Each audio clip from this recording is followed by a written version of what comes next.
Hello, everyone. Welcome to another session of Current Affairs with me at Gyanam Samarth Academy. So, today we are going to cover the current affairs of 17th of December. Okay. तो जैसे मैं हमेशा बताती हूँ, करना आपको कुछ नहीं है, वीडियो के एंड तक मेरे साथ बने रहना है, ध्यान से सुनना और समझना है जो भी मैं आपको बताऊंगी, और नोटबुक अपने पास रखनी है और जो भी चीज़ें आती है उसको नोटबुक पे लिखते रहना है। चलिए फिर शुरू करते हैं। 14 December, International Day Against Colonialism and its forms and manifestations. Okay. Colonialism हम खुद शिकार रहे हैं कलोनियलिज्म के। ओके।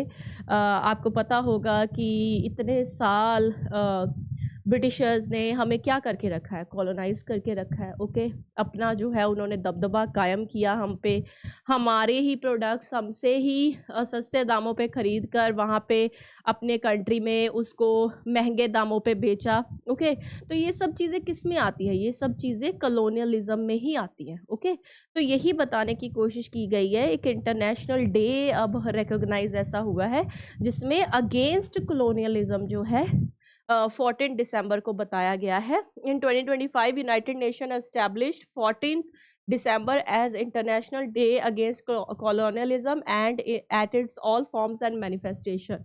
जो ये सोचता भी है इन फ्यूचर वो भी गलत है। ओके। मतलब वो कह रही है कि कॉलोनियलिज्म हर फॉर्म में गलत है, कुछ भी हो जाए। ओके। कोई भी इसकी फॉर्म अगर मान लो बड़े लेवल पे नहीं है, छोटे लेवल पे कोई इस तरह से करने की सोच रहा है, वो भी गलत है। ओके। तो याद रखना है कि to implement the declaration on the granting of independence to colonial countries and people and related decision and to promote decolonized as its major mandate. The eradication of colonialism remains a key priority for United Nations, particularly under 4th International Decade for the Eradication of Colonialism. देखिए फिर से मैं वही बात दोहराऊंगी, इसमें basically यही बताया गया है कि कलोनियलिज्म हर फॉर्म में गलत है। हर फॉर्म में क्यों गलत है? क्योंकि कलोनियलिज्म जब आप किसी पे इस आजकल तो टाइम ही नहीं है कि हम किसी पे अपना मतलब फोर्सफुली उससे वो सब काम करवाएं, है ना, किसी भी तरह का काम करवाएं। आजकल तो ये मतलब होना ही नहीं चाहिए कि फोर्सफुली, जहाँ पे हम ह्यूमन राइट्स और दिन प्रतिदिन कुछ ना कुछ ऐसी बातें कर रहे हैं, छोटे से छोटे राइट का ध्यान रख रहे हैं, वहाँ पे कलोनियलिज्म और इसकी मैनिफेस्टेशन बिल्कुल ही गलत है। तो याद रखना है। नेक्स्ट चलते हैं। 14 December Hanukkah beginning. So Hanukkah is an 8th day Jewish festival of lights commemorating the rededication of the temple in Jerusalem. Hanukkah will begin on the evening of December 14 and conclude on December 22. Hanukkah is celebrated to commemorate the rededication of second temple in Jerusalem after the Maccabean revolt in 2nd century BCE. चलिए थोड़ा सा मैं आपको, हम इस पे ज़्यादा detail में बात नहीं करेंगे क्योंकि ये हनुका मतलब फेस्टिवल के बारे में जो कि ज्यूइश फेस्टिवल है, आप इसको बहुत इजीली रिलेट कर पाएंगे। अभी जो ऑस्ट्रेलिया में जो ये फायरिंग हुई है, जो दो मुस्लिम बाप बेटे हैं उन्होंने ये फायरिंग की है वहाँ पे, वो क्या था, वो वहाँ पे ज्यूइश लोगों पे बेसिकली हनुका वो फेस्टिवल सेलिब्रेट कर रहे थे, इसलिए ज्यूइश लोगों पे वो फायरिंग, अंधाधुंध फायरिंग ऑस्ट्रेलिया में की गई है। देखिए मैं किसी चीज़ को इस तरह से लेती हूँ कि आप देखिए कि कितना ज़्यादा हम जब कभी सिर्फ हमारे देश में नारे लगते हैं तो लोग खड़े हो जाते हैं, रेडिकलिज्म है, बहुत ज़्यादा एक्सट्रीमिज़म है, कट्टरवाद है। हम किसी को चेंज तो नहीं कर रहे हैं, हम किसी को फोर्सफुली तो नहीं कह रहे हैं भी भाई तुम इसको छोड़ के इसको अपनाओ। बिल्कुल, मतलब हमारा ये होता है कि अगर मान लो कि हमारे देश में अगर कोई भी वर्ग के लोग हैं, चाहे हिंदू है, मुस्लिम है, सिख, ईसाई, मैं मतलब किसी एक कम्युनिटी की बात नहीं कर रही, वो कभी भी आपको फोर्सफुली नहीं कहेंगे। अगर लोग क्रिश्चियनिटी अपना रहे हैं तो वो फोर्सफुली नहीं है। हाँ, प्रोपेगेंडा है। ओके। और अगर प्रोपेगेंडा किसी को पसंद आता है तभी तभी तो वो पर्सन इन्फ्लुएंस होता है। यहाँ पे क्या है, यहाँ पे तो मतलब आप देखिए रेडिकलिज्म कैसे बढ़ा हुआ है इन इन देशों में कि आप अपना फेस्टिवल मना रहे हैं और ऐसा कंट्री ऑस्ट्रेलिया जैसे कंट्री में ये वारदात हो जाए। हम जो यहाँ पे बैठे बैठे कहते हैं सिक्योरिटी कहाँ थी हमें, क्योंकि इंडियन सिक्योरिटी पे तो हमें मुझे लगता है विश्वास ही नहीं रहा है। जब हम बार बार बात करते हैं पहलगाम अटैक के दौरान सिक्योरिटी कहाँ थी या इस अटैक के दौरान सिक्योरिटी कहाँ थी। अब आप मुझे बताइए, अब हम ऑस्ट्रेलिया जैसे देश की बात कर रहे हैं जो एक कंट्री भी छोटा है और सब कुछ है, वहाँ पे कहाँ इश्यूज हो गए सिक्योरिटी में? क्या मतलब ये जानते हुए भी इवन ये जानते हुए भी कि मतलब जो है कि वहाँ पे ये जो ऐसा नहीं है कि ये पर्सन कोई एकदम से न्यू पर्सन है जिसके बारे में गवर्नमेंट को जानकारी नहीं थी, मगर फिर भी कुछ नहीं किया गया। इसको सिक्योरिटी लैप्स आप नहीं बोलेंगे तो क्या बोलेंगे? ओके। तो कंट्री जो है वो तो हमेशा कोशिश करते ही रहते हैं कि देश में जो है अमन शांति बनी रहे, मगर जब अपने ही लोग इस तरह से अपने ही कंट्री पे आरोप लगाते नजर आते हैं तो वो चीज़ फिर गलत हो जाती है। तो यही है हनुक्का जो फेस्टिवल है ये मना रहे थे लोग और वहाँ पे अंधाधुंध फायरिंग बाप बेटे के द्वारा की गई है। और उसके बाद एक और अब देखिए अब जो है जो सल्यूट है उन लोगों उस पर्सन को जो कि बीच में आया और he himself is a Muslim. Okay. तो हर धर्म में जैसे मैं बता रही हूँ ज़रूरी नहीं है कि रेडिकल लोग हो ही हों, कुछ लोग जो हैं यही तो इंडिया की खूबसूरती है कि हम हर एक को अगर ऐसा हो कि ओके कि मतलब इस अब लोगों ने वहाँ पे ब्रिटिश में या हर कहीं पे उन्होंने पूरे धर्म को ही बेकार कहना शुरू कर दिया। ऐसा नहीं होता है, हर धर्म में रेडिकलाइज पीपल होते हैं, उनकी अपनी कुछ मैनिफेस्टेशन होते हैं, कुछ इंटरेस्ट होते हैं जिसको फुलफिल करने के लिए वो लोगों पे थोपते रहते हैं। ये लोगों को डिसाइड करना पड़ेगा कि कैसे वो इन चीज़ों से डील करेंगे। ओके। तो ये हनुक्का फेस्टिवल उससे रिलेटेड है, ये ज्यूइश का फेस्टिवल है। सीधा आपको क्वेश्चन भी आ सकता है कि Hanukkah festival is related to what, तो आपको याद रखना है कि हनुक्का एक ज्यूइश फेस्टिवल है। ओके। नेक्स्ट करते हैं।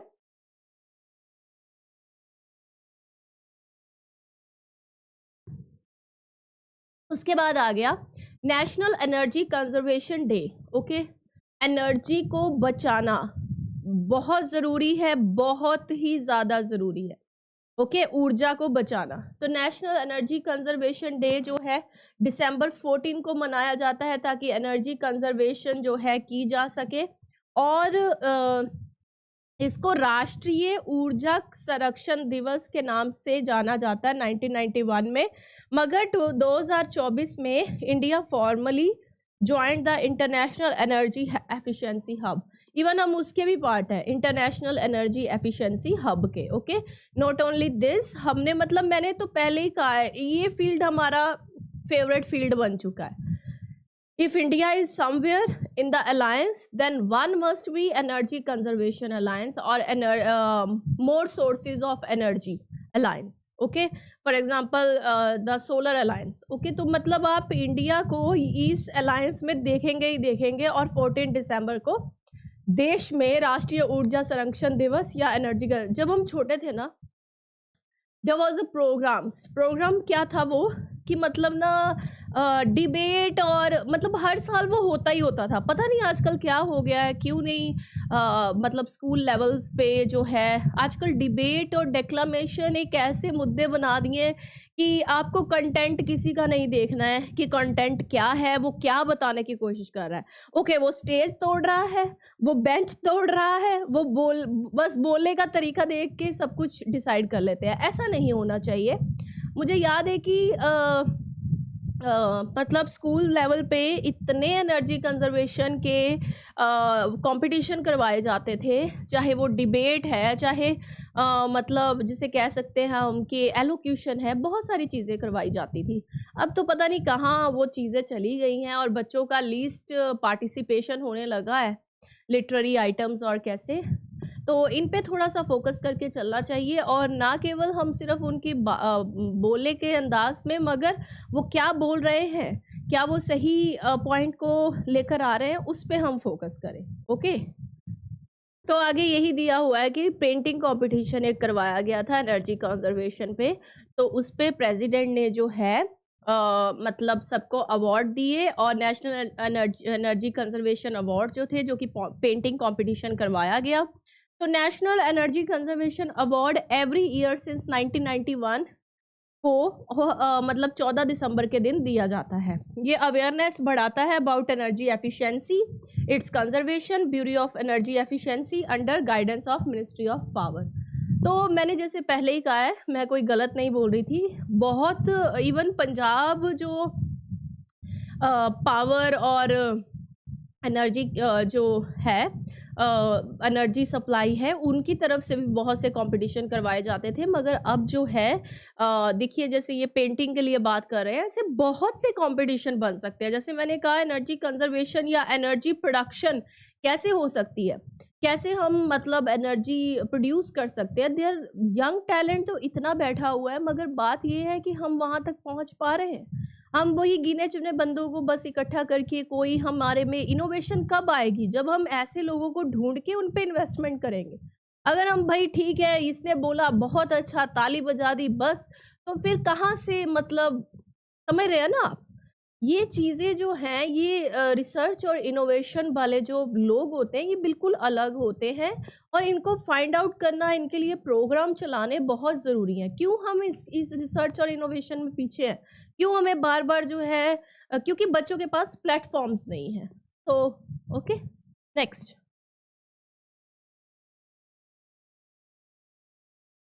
पर्पस क्या है इन चीज़ों का? पर्पस यही है एनर्जी कंजर्व करना।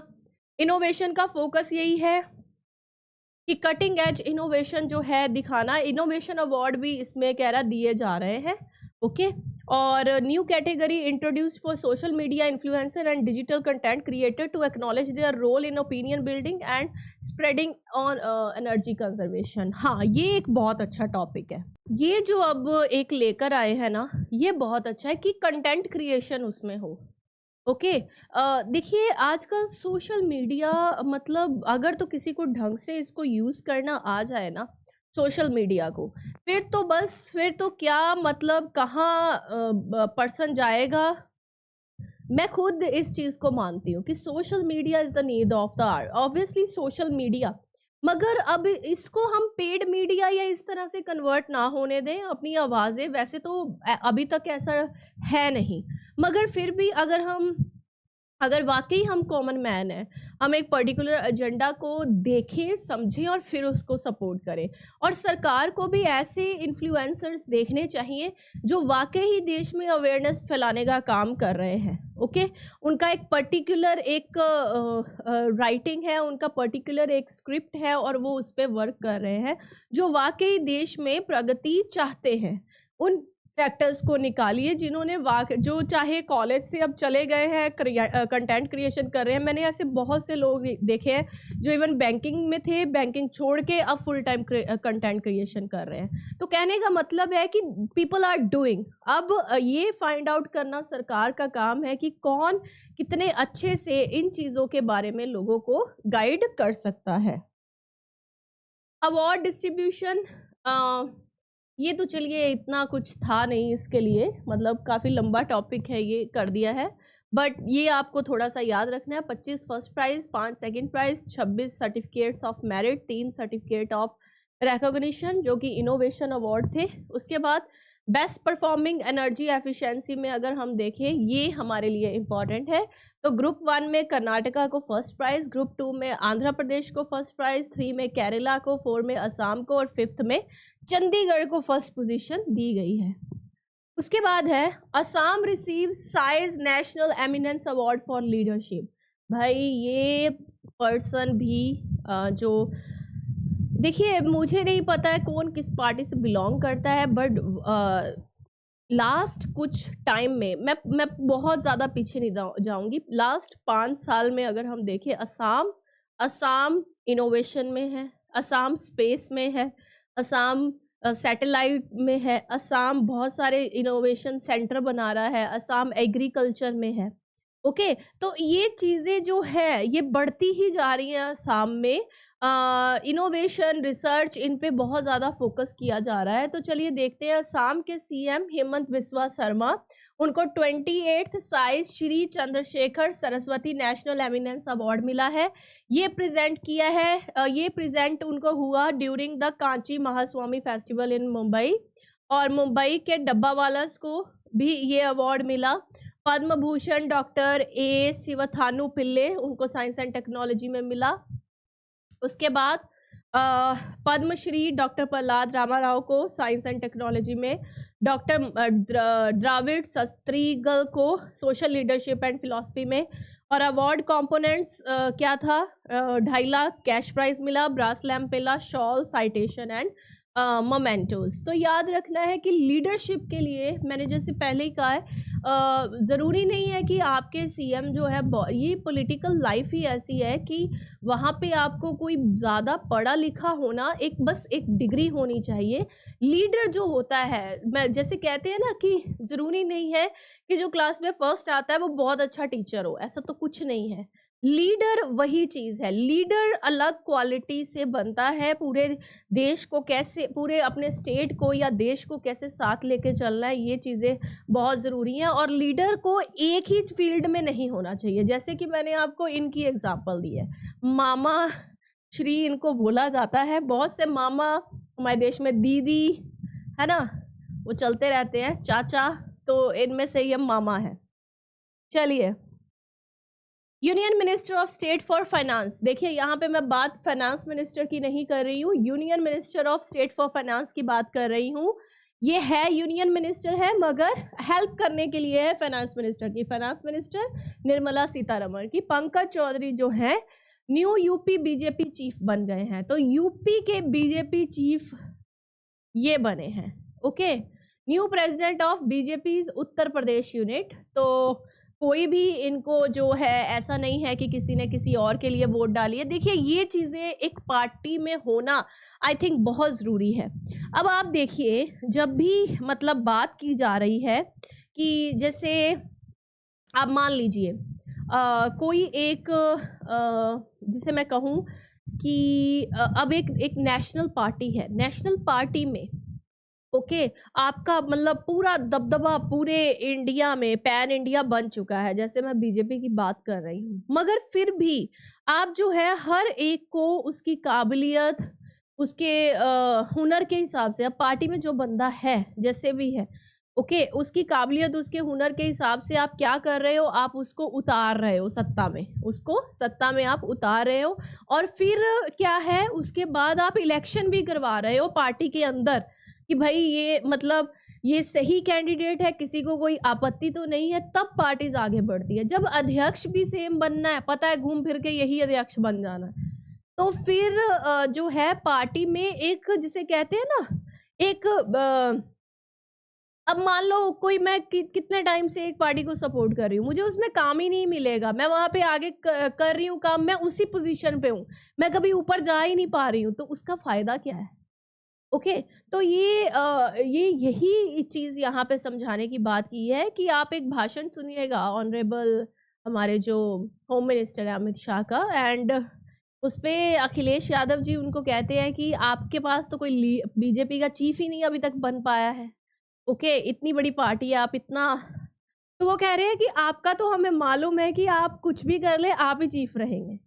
हमारी पार्टी में बहुत सारे ऐसे वर्कर्स हैं, बहुत सारे ऐसे लोग हैं जिनको हमें क्या करना पड़ता है, जिनको चुनना पड़ता है। तो ये चीज़ इस पार्टी को मुझे लगता है अलग भी बनाती है। तो उत्तर प्रदेश में भी पहले बीजेपी चीफ यूनिट चीफ बनने के लिए पहले एक इलेक्शन हुआ, इलेक्शन में जो इनको जो है अनअपोज्ड जो है चुना गया, किसी को कोई आपत्ति जो है नहीं हुई। तो ये चीज़ें बहुत ज़रूरी होती हैं। नेक्स्ट चलते हैं। India to recreate ancient sea route was as INSV Condinia prepares for historic Muscat voyage. Okay. क्या बोला गया है, Indian naval sailing vessel Kaundinya is India's stitched ship sailed from naval base Karwar to Porbandar It is crewed by 16 Indian Navy personnel. Okay.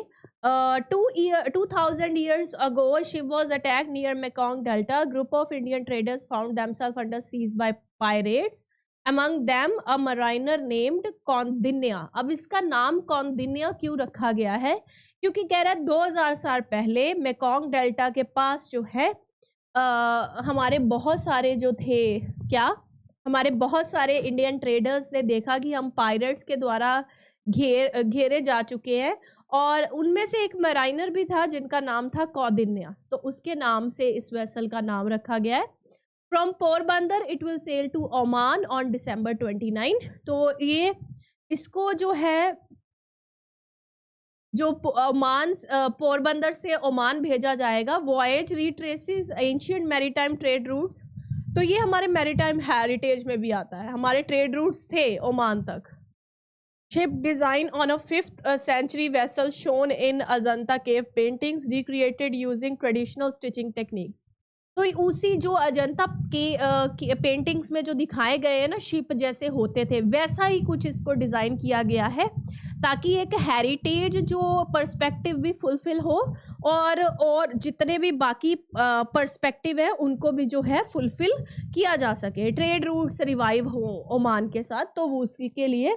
और इसमें coconut fibre की stitching की गई है, वुडन जॉइनरी, कॉयर रोप और नेचुरल रेजिन्स का प्रयोग किया गया है। तो आपको दो चीज़ें मैंने आपको बताई, इसको कौंडिन्य नाम क्यों दिया गया है, और दूसरा कि ये हम ओमान के साथ हमारे ट्रेड रूट्स को रिवाइव भी करेगा। चलिए, प्रोपल्शन, कोई मॉडर्न इंजन इसमें यूज नहीं किया गया है, कॉटन सेल्स यूज की गई है। Inducted into Indian Navy in May, trials conducted at Karwar. तो कह रहा है कि ये मई में इंडक्ट हो जाएगा, और ये पार्टाइट एग्रीमेंट है, 3 मतलब डिपार्टमेंट्स इसमें इन्वॉल्व है, Indian navy, Indian ministry of culture, Hodi innovation private limited Goa. तो आप देख सकते हैं। Okay, sails carry motifs of Gandabherunda, 2-headed eagle, Kadamba dynasty insignia and the sun. आप यहाँ से देख सकते हैं भाई, लोगों को आप देखिए कुछ इस तरह से आपको ये यहाँ पे ये लोगो भी दिखाई देगा। Okay, next, Harappan style stone anchor place symbolically on deck. तो हरप्पन स्टाइल का स्टोन एंकर जो है इस पे प्लेस किया गया है, हो सकता है यहाँ पे विजिबल हो, देखते हैं। नहीं, एज सच विजिबल। उसके बाद named after Kaundinya, legendary Indian mariner. तो मैंने पहले ही बताया है ये कौंडिन्य के नाम पे रखा गया है, जो कि इंडिया के लेजेंडरी जो हैं मराइनर थे। उसके बाद देखते हैं वही साउदर्न वियतनाम की एक स्टोरी बताई हुई है, जहाँ पे इंडियन शिप जो है मेकॉन डेल्टा के पास जाती है, यही जो है उसके बाद क्या हो जाता है, ये उसके अंडर आ जाते हैं। इनको लगता है कि पायरेट्स जो हैं उन्होंने अटैक कर दिया है। जो कौंडिन्य है और उनका क्रू है वो शिप डैमेज शिप होने के बावजूद भी had to breach for repairs. A local Naga clan led by warrior Queen Soma then surrounded the crew. Outnumbered and facing certain defeat, Kौंडिन्य organized a defense. Their fortunes turned when Soma fell in love with Kौंडिन्य and proposed marriage. The couple went on to establish kingdom of Funan. तो देख सकते हैं आप, उसके बाद कह रहा है जब उन्होंने शरण ली एक नागा ट्राइब में, नागा ट्राइब की जो वॉरियर क्वीन थी सोमा वहाँ पे, और उसके बाद क्या होता है, सोमा को प्यार हो जाता है कौंडिन्य से, और उसके बाद जो है उन्होंने अपना एक किंगडम एस्टैब्लिश किया था फुनान का। चलिए, बस इतना याद रखना है, इसमें हमें इतनी कौंडिन्य नाम क्यों है। ओके, ये चीज़ की आपको जानकारी होनी ज़रूरी है। और उसके बाद जो है कि ये हमारे एक मतलब हमारा रिवाइव कर रहा है हमारा जो मेराइन जिसे कह सकते हैं कोलैबोरेशंस होती थी ओमान के साथ, तो इसको वैसा ही बनाया गया है सारा। और बाकी जो है इस पे सब कुछ वैसा ही है, पुराने स्टाइल का है, सब कुछ वैसा ही है। जैसा अजंता पेंटिंग्स में दिखाया गया है। तो ये बात आपको याद रखनी ज़्यादा ज़रूरी है। Sustainable harnessing of advancement of nuclear energy for transforming India, Shanti bill. Okay, क्या है ये? शांति बिल जो है, sustainable harnessing of advancement of nuclear energy for transforming India, ये बिगेस्ट रिफॉर्म है in India nuclear sector since 1962। इसमें जो है इंडिया के न्यूक्लियर गवर्नेंस, सेफ्टी, लाइबिलिटी और इंडस्ट्रियल पार्टिसिपेशन फ्रेमवर्क को जो है इसमें रिफॉर्म, सुधार किया जाएगा। ये इंट्रोड्यूस किया है डिपार्टमेंट ऑफ एटॉमिक एनर्जी, जो कि प्राइम मिनिस्टर के अंडर ही है, ताकि न्यूक्लियर सेफ्टी अथॉरिटी जो है उसको मतलब सही किया जा सके। तो इसमें अब यही बिगेस्ट रिफॉर्म तो यही है कि यूनियन कैबिनेट ने क्लियर किया है कि शांति बिल जो है न्यूक्लियर पावर सेक्टर को ओपन कर चुका है। एम यही है, न्यूक्लियर एक्सपेंशन हो हमारा। हम जो एक साइड लेकर चले हुए हैं कि India part two 100 gigawatt of nuclear power bye 2047, उसके दरवाजे ये खोल देगा। ये रिफॉर्म करेगा एटॉमिक एनर्जी एक्ट 1962 को, उसके बाद civil liability for nuclear damage act 2010 को, और ये प्राइवेट पार्टिसिपेशन को बिल्कुल रेस्ट्रिक्ट करेगा and impose ambiguous liability burden. Okay, उनकी प्राइवेट पार्टिसिपेशन इसमें अलाउड नहीं है। प्रपोजल टू रीनेम मनरेगा आया था ना, क्या था? पूज्य, पूज्य लिखा हुआ था वहां पे, मुझे उसको करेक्ट भी करना था। इट इज पूज्य बापू ग्रामीण रोजगार योजना, क्योंकि सेंटर ने अमेंड किया है मनरेगा एक्ट को और उसको फ्लैगशिप स्कीम को नाम दे दिया है पूज्य बापू ग्रामीण रोजगार योजना। Okay, not MNREGA, Mahatma Gandhi national rural employment guarantee act को चेंज करके या रीनेम करके, और गारंटेड वर्क लिमिट भी बढ़ा दिया गया है। पहले 100 दिन का होता था, अब 125 दिन का हो गया है। ये एक demand driven right based rural, पता ही है आपको, इसके बारे में मुझे बताने की जरूरत नहीं है, सिंपल सी बात है कि ये रोजगार की गारंटी देता है। 2005 में आया था मनरेगा एक्ट, ओके, और 2006 में पूरे इंडिया में ये लागू हो गया था। मगर अब आपको जरूर याद रखना है, देयर विल बी क्वेश्चन, कहीं ना कहीं दिख ही जाएगा। तो इसका नाम है पूज्य बापू ग्रामीण रोजगार योजना। अगर हम हिस्टोरिकल बैकग्राउंड देखें तो Narasimha Rao employment assurance scheme लेकर आए और फूड फॉर वर्क प्रोग्राम लेकर आए, एक 1993 में और एक 2004 में आया था। Envisioned as a legal right to work inspired by Gandhian ideals. तो राइट टू वर्क, तो उन्होंने कहा कि गांधी जी भी यही चाहते थे कि राइट टू वर्क सबके पास होना चाहिए, तो उस विजन को लेकर ये लाया गया है। 100 दिन का इसमें गारंटी, ये हिस्टोरिकल बैकग्राउंड। अब तो 125 दिन का जो है कर दिया गया है, उसमें 100 दिन का काम होता था। और ये पंचायत, जो हमारी लोकल सेल्फ गवर्नमेंट है, जो हमारी पंचायती राज इंस्टीट्यूशन है, उनको जो एक वहाँ पे बोला है कि वो भी पावरफुल होंगी, ग्रास रूट लेवल पे पावर चाहिए, तो उसके लिए भी ये सही रहा। ओके, की फीचर क्या है इसके? Every adult rural house hold member can demand unskilled manual work. तो कोई स्किल आने की जरूरत नहीं है।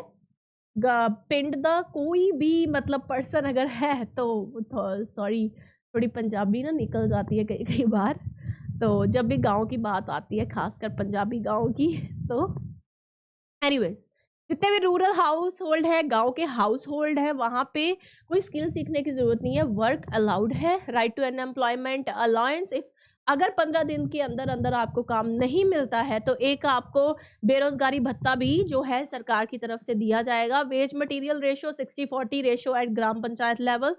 इसकी अप्रोच ज्यादातर वुमेन सेंट्रिक है कि 1/3 जो है बेनिफिशरीज वुमेन होनी ही होनी चाहिए, और एक्चुअल पार्टिसिपेशन 58% बताई गई है 2024-25 में। पेमेंट जो है आधार बेस्ड पेमेंट सिस्टम से की जाती है, और EFM से भी जो है पेमेंट की जाती है। और स्ट्रेंथनिंग नेचुरल रिसोर्स बेस, इसमें ये चीज़ों पे भी फोकस किया है, वाटर कंजर्वेशन पे, लैंड डेवलपमेंट पे, सॉइल मॉइस्चर रेस्टोरेशन पे। और इसमें जो है ऑडिट जो है वो कौन बहुत इंपॉर्टेंट है कि ऑडिट करेगा कौन, तो ग्राम सभा करेगी, ताकि एक ट्रांसपेरेंसी जो है बनाई जा सके। रिसेंट अमेंडमेंट्स, रीनेमिंग हुई है इसकी, प्रायोरिटी फॉर वाटर कंजर्वेशन सितंबर 2025 में अमेंडमेंट हुआ है। 65% funds in over exploited and critical blocks, 40% fund in semi critical और 30% इन सेफ ब्लॉक्स। और प्रोजेक्ट उन्नति भी लेकर आया गया है ताकि मनरेगा वर्कर्स को स्किल्ड किया जा सके। 2019 में ये आया था, 2 लाख वर्कर्स को ट्रेन करने की बात की गई थी, मगर 90,894 जो हैं वो मार्च 2025 तक ही ट्रेन हो पाई हैं, खासकर लेडीज। नेक्स्ट है policy for auction of coal linkage for seamless, efficient and transparent utilisation, coal Setu. आप देखिए नाम तो ऐसे ऐसे निकल के आ रहे हैं। क्या है? Auction of coal linkage for seamless, efficient and transparent utilisation. Coal Setu है क्या? इसमें जो है enabling long term coal linkages for any industrial use and exports. Coal Setu एक न्यू ऑक्शन बेस्ड लिंकेज है। ये एक विंडो है under non regulated sector linkage, allowed any domestic industrial buyer to secure long term coal linkages for use और export except resale within India. तो ये किसके द्वारा लॉन्च किया गया है? Ministry of coal. की फीचर्स क्या है इसके? कि allows any industrial consumer to participate in coal linkage, कोई भी आ सकता है, okay. no end use restriction, okay. coking coal excluded from this window, coking coal इसमें नहीं है। कंपनीज में export up to 50% coal export किया जा सकता है। Washed coal allowed for export, washed coal भी अलाउड है। Coal can be shared across group companies as per operational needs. भाई इंडिया में नहीं मगर एक्सपोर्ट कर सकते हैं, सब इंडस्ट्रीज को अलाउ किया गया है। चलिए 115 years of सावरकर्स poem Sagar Pran Tal Malala, okay. क्या है? 115 साल हो गए हैं सावरकर के पोएम को। पोएम का नाम है Sagar Pran Tal Malala, okay. Union home minister जो हमारे हैं, जो कि अमित शाह हैं, उन्होंने पोर्ट ब्लेयर में, okay, to mark 115 years of Swatantra Veer Vinayak Damodar Savarkar poem Sagar Pran Tal Malala, ये जो है इसको मतलब रिकॉल किया। एक मराठी पेट्रियाटिक पोएम है expressing an exiled revolutionary torment, homesickness, yearning for the motherland, with the sea personified as a messenger between patriot and India। देखिए इनके बारे में बहुत सारा एक लोगों के अंदर जो है, कुछ लोग जानते होंगे, मुझे अब तो लोगों से मतलब ये जो दिसंबर के अगर हम पूछ लें कि दिसंबर में ये जो अब हफ्ता आएगा या ये महीना किस लिए याद किया जाता है, तो लोग तो क्रिसमस की बात करते हैं, ओके, न्यू ईयर की बात करते हैं, मगर बहुत सी ऐसी चीज़ें हैं जो हम भूल के बैठे हैं और वो मुझे लगता है कि वो भूलने लायक चीज़ें हैं नहीं। फॉर एग्ज़ाम्पल अगर हम शहादतें जो कि बाल वीर दिवस से मतलब नाम दिया गया है उस चीज़ को, अगर हम उनके नाम पूछ लें कि जो सबसे छोटे साहिबजादे थे उनके नाम क्या हैं, तो बच्चों में एक उनको याद नहीं रहता। वो कहते हैं हमसे धार्मिक, ये धार्मिक क्वेश्चंस नहीं है, वो सबसे ऐसी कुर्बानी हम उनकी बातें करते हैं, उनको भुला के बैठे हैं, जिनकी वजह से हम यहाँ पे ये सब चीज़ें बोल पा रहे हैं, है ना। क्या ज़रूरत है किसी को अपनी पूरी फैमिली को इस तरह से सेक्रीफाइस करवाने की और सब कुछ करने की। We are into the materialistic world, we are, okay. और ये हमारा फ़र्ज़ बनता है कि अब लोग कहते हैं ये तो हर साल आता है, हर साल तो सारे ये फेस्टिवल भी आते हैं, फिर भी हम उसके लिए कितने एक्साइटेड होते हैं। तो ये जो शहादतें हैं, ये जो देश में जो हम अगर हम उनको याद करते हैं, आप देखिए यहाँ से पंजाब से क्या कुछ इलाकों से आप देखिए, वहाँ पे लोगों को कोई सरोकार ही नहीं है कि क्या है क्या नहीं है, ठीक है। और नाम भी लेंगे, ओ अच्छा ये नाम था वो नाम था, ये सब करते हुए नज़र आते हैं। तो ऐसे ही वीडी सावरकर, ये तो बहुत उनके अगर उनके नाम नहीं याद हैं तो ये तो बहुत दूर की मतलब ये वो तो एक गॉडली फिगर मैं कहूँगी, ये तो इंसान है, इनका नाम तो वैसे ही कुछ याद नहीं होगा, मगर मैं बता देती हूँ कि इनको काले पानी की सज़ा हुई थी। बहुत लोग इन पे इल्ज़ाम लगाते हैं कि इन्होंने अंग्रेज़ों से माफ़ी माँग ली थी और अम, मतलब इन्होंने एक कायरता की ये निशानी है कि माफ़ी माँगी उस टाइम पे या कैसे किया। मगर ये एक, देखिए, आप एक रेवोल्यूशनरी हैं। आपको जो है बिना किसी सबूत के इतनी, मतलब आपकी हर एक को काला पानी की सज़ा से निकाल दिया गया है, मगर आपको वहाँ बिठाया हुआ है। क्यों बिठाया हुआ है? क्योंकि समहाउ गवर्नमेंट खौफ में होती है कि आप कोई ऐसी हरकतें दोबारा कर सकते हैं। तो यही है कि ये भी काले पानी की सज़ा काटने गए थे। और आप खुद सोचिए, जहाँ पे एक सिर्फ समुद्र है, अगर आपने वो चीज़ देखी होगी, तो जो सेंट्रल जेल है वहाँ की, अंडमान की, वो आज के टाइम पे ही वहाँ पे अगर हम विजुअल्स ही देखें ना, तो हमें चक्कर आने लगता है भी यहाँ पे लोग रहते कैसे होंगे। तो उस टाइम पे क्या हाल होगा उस जेल का, आप सोच ही सकते हैं। आसपास समुद्र ही समुद्र है और एक रेवोल्यूशनरी वहाँ पे बैठा हुआ है, बस बैठा हुआ है, दैट्स इट। सुबह से शाम तक अगर हमें कोई एक कमरे में बिठाई रखे, मतलब आसपास कुछ भी नहीं है, यही सब है, तो हमें कैसा लगेगा? बस वही वही एक फील सोच के देखिए कि हमारे रेवोल्यूशनरीज ने क्या क्या झेला है हमारे लिए। तो इनकी भी एक सागर प्रांत तलमलाला करके पोएम है। ये क्योंकि मराठी थे तो उन्होंने वैसे पोएम लिखी है, मदरलैंड को इन्होंने उसमें डेडिकेट किया है। और सी जो है, जो बीच में समुद्र का रास्ता है, वो पर्सोनिफिकेशन, वो एक यूज किया गया है कि वो एक मैसेंजर है, एक एक जो भक्त है, एक जो देशभक्त है, उसका प्यार दिखा रहा है भारत के साथ। तो ये उन्होंने लिखी थी। ओके, वो social reformer, writer, Hindutva ideologue उसको प्रमोट करते थे। खुद हिंदू थे, तो हिंदू राइट्स की भी इन्होंने बहुत ज़्यादा बात भी की थी उस टाइम पे। गांधी के काउंटर पार्ट, गांधी जी जो हैं उनके काउंटर पार्ट ही रहे हैं, ये भी उन्हीं के साथ थे। मगर चलिए, अदर लिटरेरी वर्क्स हम देखें, the Indian war of independence 1857, Hindutva, who is Hindu, my transportation for life, Majhi Janmathep, six glorious epochs of Indian history, Hindu Padshahi and other historical works. Poetry देखें तो ये मैंने बता ही दिया है। एंड प्लेस सच एज संन्यास, Khadga, Uttar Kriya, combining themes of liberty, duty, sacrifice and nationalism. ज्योतिस्तुत भी इनकी पोएम रही है। तो बहुत सारे लिटरेरी वर्क्स भी इनके द्वारा किए गए हैं। Our revolutionary are not just revolutionary, they were good writers as well. Now look at Bhagat Singh. हम भगत सिंह को हमने कैसा बना दिया है? हाँ जी, हाँ, you know, we are often relate him with some khadku something kind of thing, but he is not exactly Bhagat Singh. अब माइंडसेट देखिए उस टाइम पे चल क्या रहा है।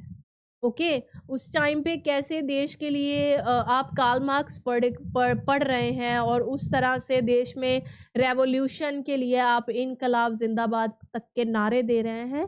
ये ऐसे ही नहीं बोले जाते हैं, ये कुछ पढ़ के, और आपने जो बुक्स लिखी हैं, आपने जो लेटर्स लिखे हैं, वो आज तक जिंदा, उसमें आपको समझ आ जाएगा कि उस टाइम में एक 23 साल के नौजवान का माइंडसेट क्या था।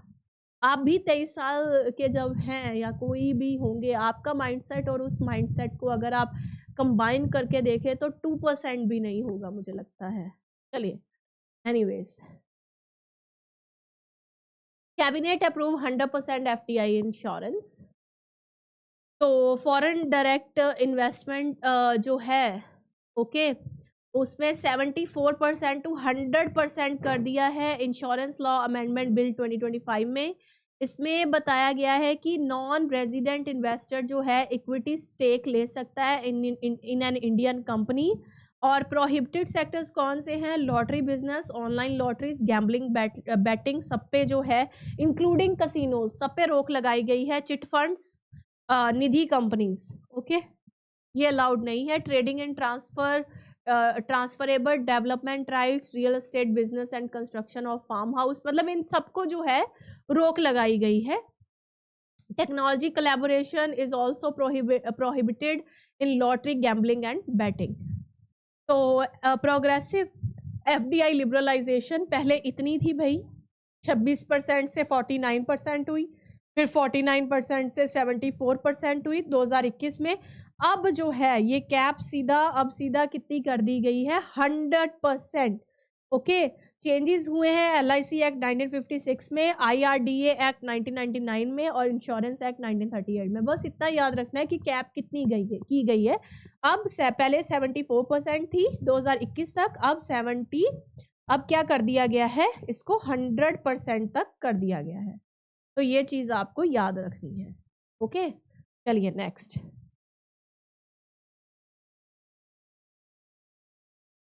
Recently the union minister of जल शक्ति लॉन्च, ये तो भाई ये वाटर कंजर्वेशन भी देखिए कितना ज़्यादा, जल शक्ति मिनिस्ट्री इज ऑलवेज इन। तो ये सुजलम भारत ऐप करके एक किया गया है, डिजिटल इनिशिएटिव है to transform rural drinking water governance. इसमें बताया गया है कि Bhaskaracharya national institute for space application and geo informatics, उनकी सपोर्ट से जो है ये ऐप डिज़ाइन की गई है, बिसाग जिसको बोलते हैं, BISAG N. It enable advance georeferencing, monitoring and management of rural water supply infrastructure in Jal Jeevan mission. तो इससे जो है वाटर असेट्स, वाटर रिसोर्सेज और कुछ ऐसे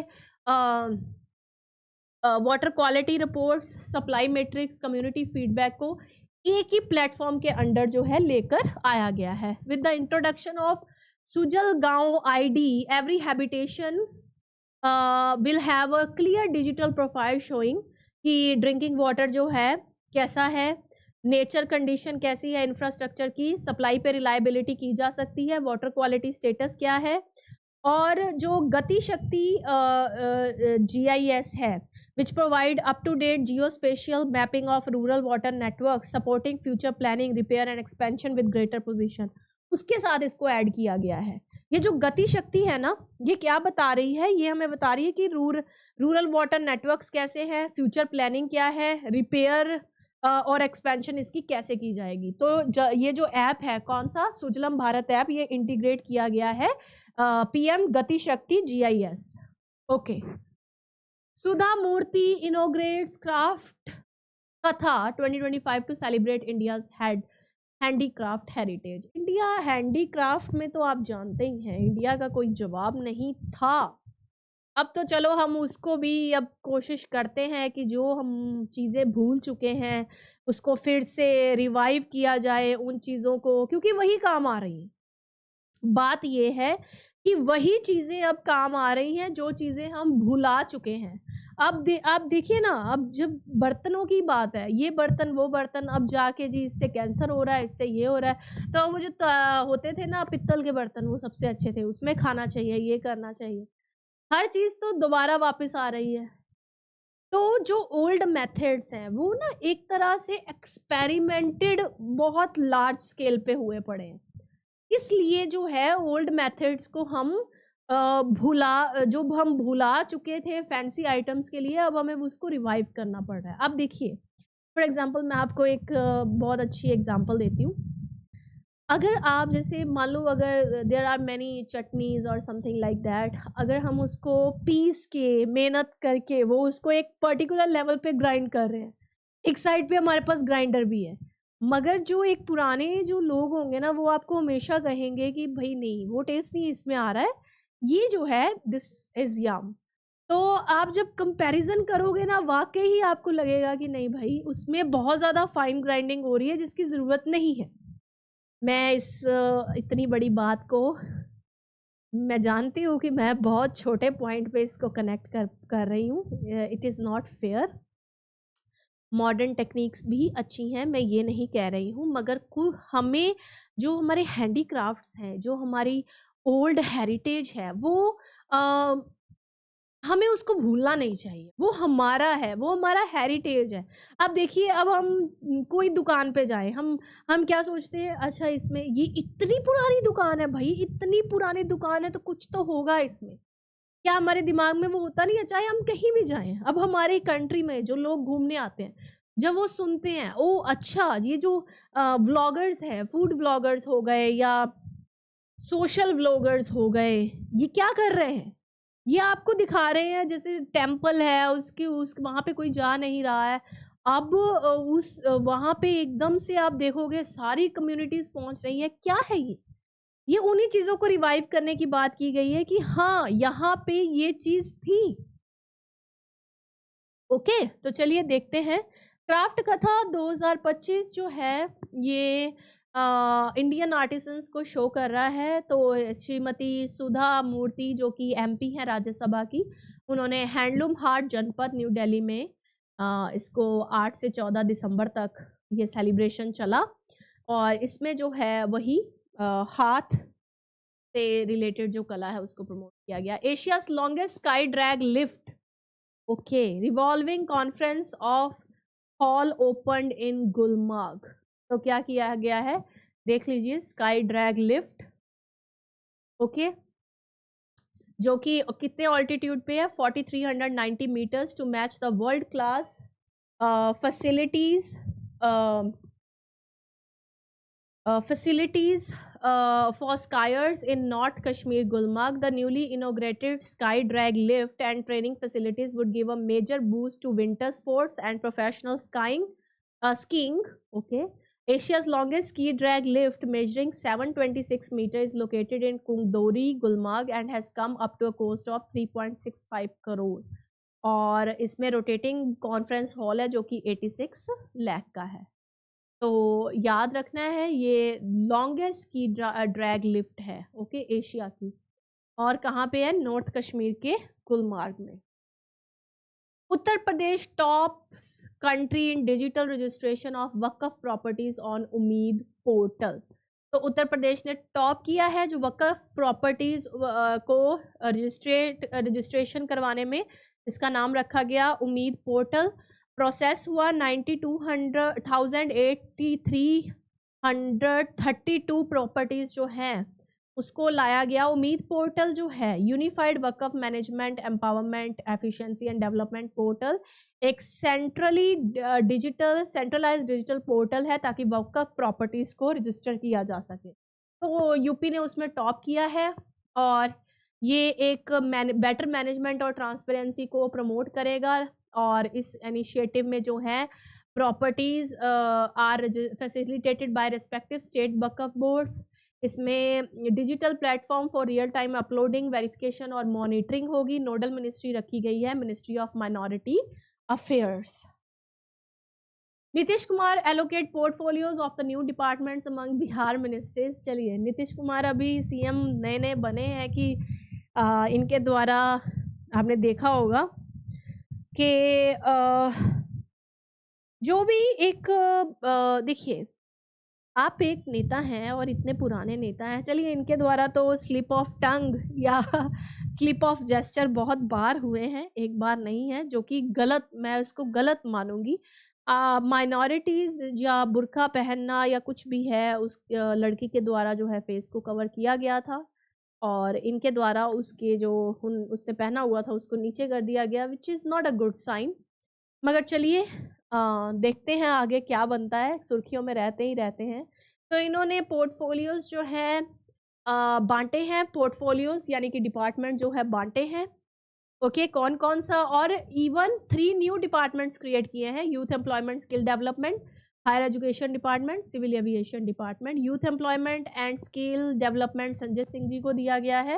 higher education department state education minister Sunil Kumar को, और सिविल एविएशन खुद से इन्होंने रखा है। अरे बाप रे, सिविल एविएशन, ओके। इंडिया का तीसरा रैंक आया है एआई कॉम्पिटिटिवनेस में अकॉर्डिंग टू स्टैफोर्ड यूनिवर्सिटी 2025।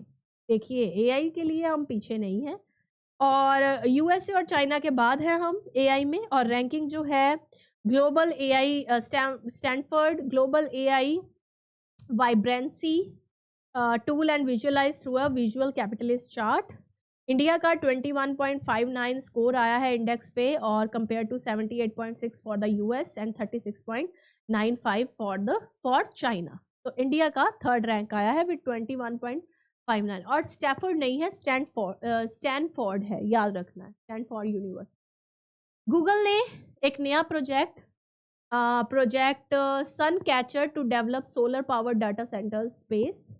तो ये एक प्रोजेक्ट लेकर आए हैं और इस प्रोजेक्ट में जो है AI चिप्स हैं, सोलर पावर सैटेलाइट इन लो अर्थ ऑर्बिट, और ये एक इसका ऑब्जेक्टिव ये है कि वर्कलोड्स जो हैं स्पेस में और एनवायरमेंटल फुटप्रिंट्स जो हैं, और देखना कि मतलब जिसे कहते हैं सोलर एक्सपोजर भी ज़्यादा ना हो और इजीली जो है काम हो जाए।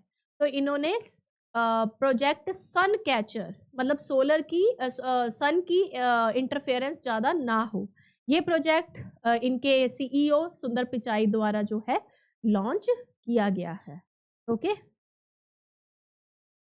चिप्स गूगल क्या चिप्स यूज हुई है? Google TPU tensor processing unit for AI/ML, structure constellation of compact satellite, power high efficiency solar panels, uninterrupted sunlight, links free space optical communication between satellite and earth। इसको भी लो orbit पे रखा गया है जैसे Aditya L1 का था।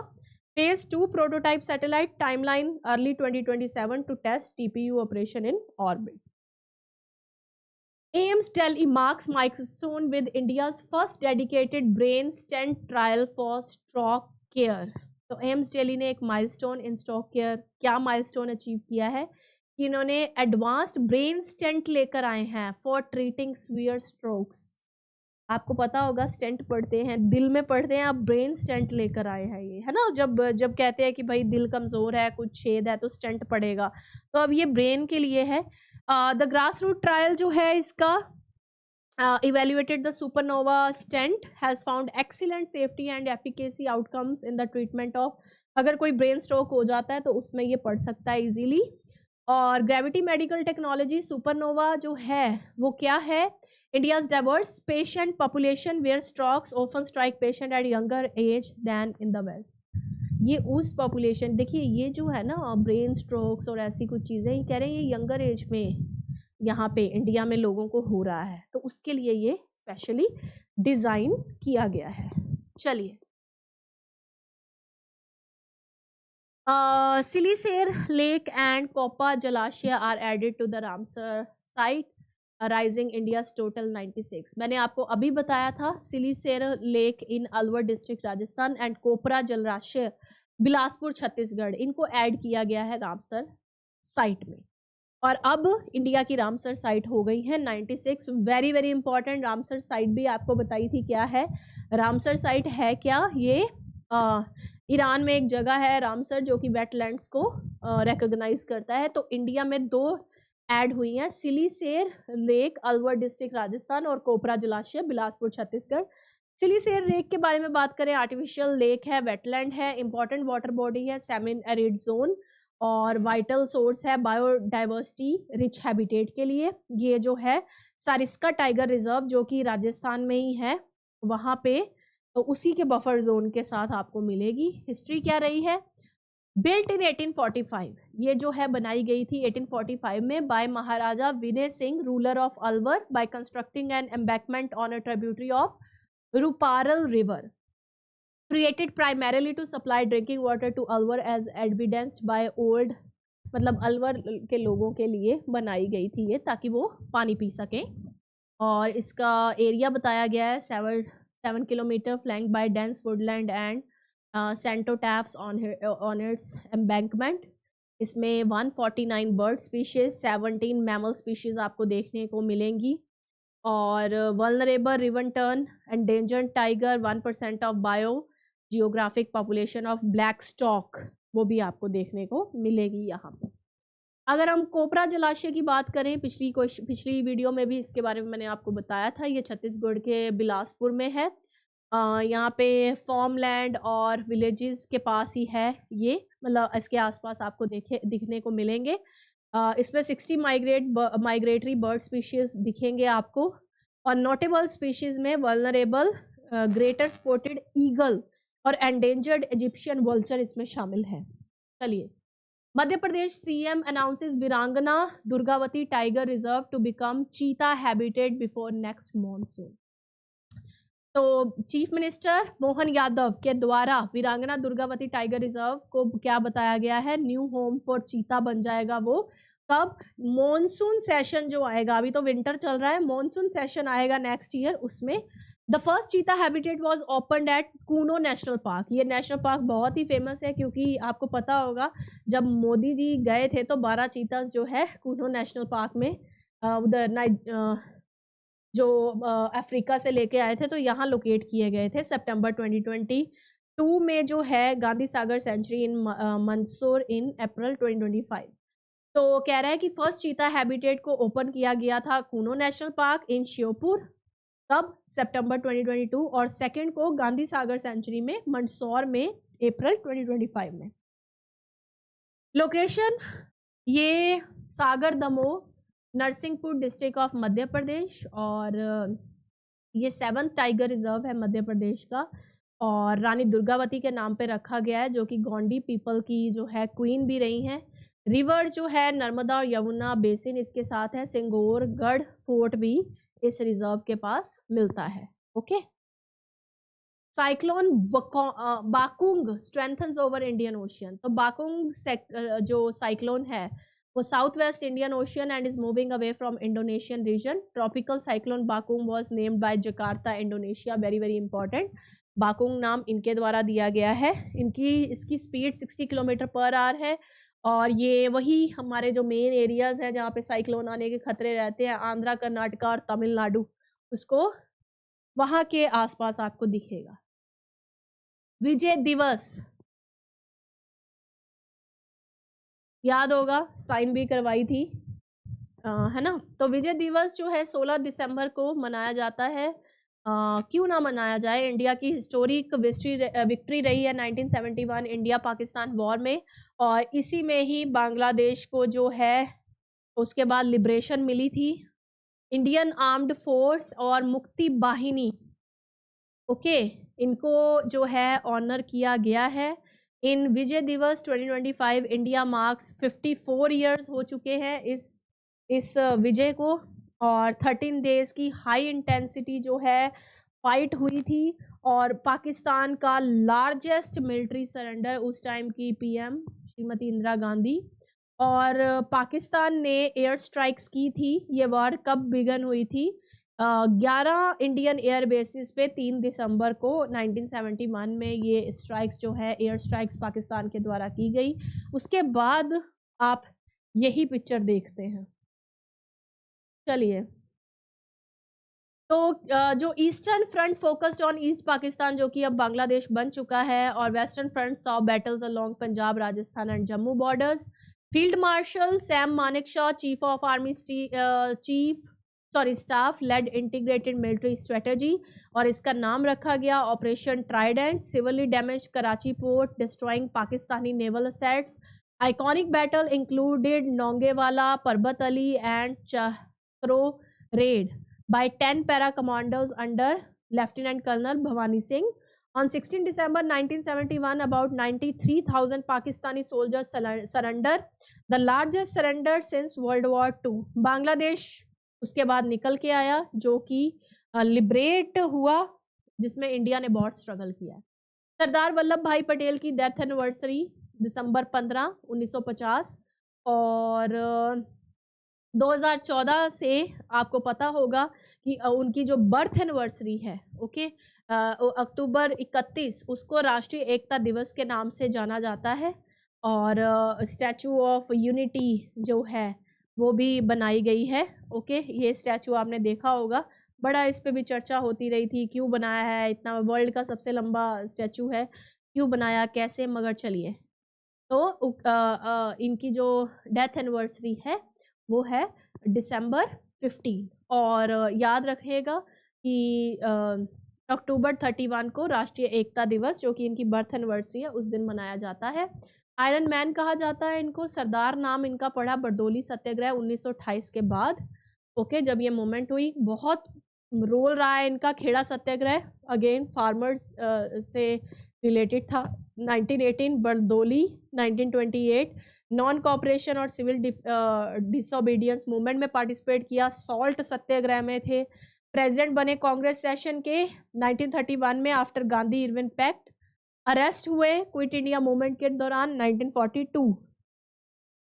पोस्ट इंडिपेंडेंस कंट्रीब्यूशन तो देख के आप मतलब क्या कंट्रीब्यूशन है? 562 प्रिंसली स्टेट्स को जोड़ा, इंडियन इंडिपेंडेंस एक्ट 1947 के अंडर यूनिटी क्रिएट की, ऑल इंडिया सर्विसेज बनाई, इनको patron saint of civil servants भी कहा जाता है, जो आज हम आईएएस आईपीएस देखते हैं। नेशनल सिविल सर्विसेज डे इन्हीं की steel frame of India speech जो है उसके टाइम पे, जो कि 21 अप्रैल को इन्होंने दी थी, उसी पे ही मनाया जाता है। और एडवाइजरी कमेटी जो फंडामेंटल राइट्स की थी और माइनॉरिटीज़ की थी, ट्राइबल एक्सक्लूडेड एरियाज़ की थी, उसमें शामिल थे। उसके बाद है Indian navy to commission second MH-60R helicopter squadron at Goa. तो इंडियन नेवी इसको कमीशन करेगी और मल्टी प्लेटफॉर्म रोल है इसमें। Indian navy had commission first squadron of multi role MH-60R helicopters on March 6 last year in Kochi. तो अब इसका ये एक हेलीकॉप्टर है MH-60R हेलीकॉप्टर। अब इसका सेकंड जो है ये मतलब ऐड होने जा रहा है इंडियन नेवी में, okay, at INS Hansa Goa में। ओके, ये जानकारी दी एडमिरल दिनेश के त्रिपाठी के द्वारा, ये जानकारी दी गई। Uchchi Pillayar temple and Karthigai Deepam lit event. तो ये तमिलनाडु गवर्नमेंट ने रिसेंटली इन्फॉर्म किया Madurai bench Madras high court को कि Deepam was lit at Uchchi Pillayar temple Mandapam in Thiruparankundram hill during Karthigai Deepam this year too, and it was done for over the last 150 years. ये एक मुद्दा है बहुत ही कि ये एक टेम्पल है, ओके, जिसमें ये बोला गया है कि मतलब उच्ची पिलायर टेम्पल मंडपम इन थिरुपरंदकुरम हिल में, वहाँ पे कह रहा है कि मद्रास हाई कोर्ट ने जो Madurai bench of Madras high court ने कहा कि वहाँ पे आप जलाएं, दीपक जलाएं, okay. The Uchi Pillayar temple, also known as Rockfort Temple, it is located on Rockfort Hill, Trichy in Tamil Nadu. A 7th century Hindu temple dedicated to Lord Ganesha.